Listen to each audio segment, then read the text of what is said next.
Revealed to the childlike.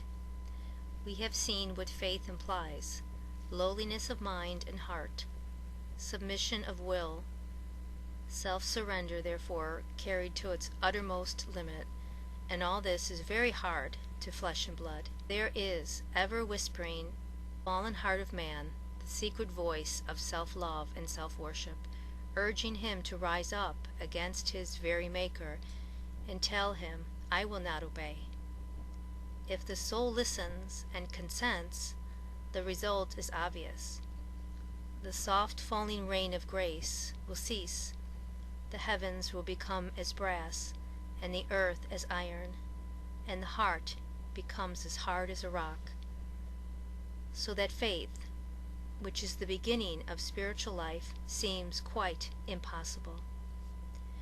We have an instance of this in the Egyptian Pharaoh, who saw the wonderful signs wrought by Moses, and hardened his heart, and would not believe. Another yet more striking instance is put before us by the scribes and Pharisees, who listened to the preaching of the Son of God himself, and saw his miracles, and would not believe. They were the wise and the prudent of this world, from whom were hidden the things of God to be revealed to the little ones, whose hearts were humble and submissive, whereas the hearts of these blind leaders were hardened and burnt up with deadly pride. For it is just this pride of heart and mind, this independent self-sufficiency, that God will destroy at any cost, because it is so hateful in his sight. He demands of us the acceptance of our own littleness and dependence on him.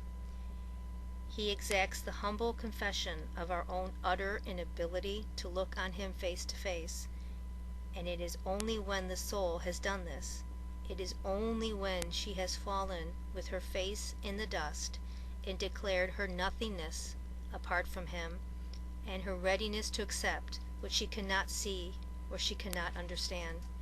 It is only then that God stoops to look down upon the lowliness of his servant, and pours into the mind the glorious light of faith and truth.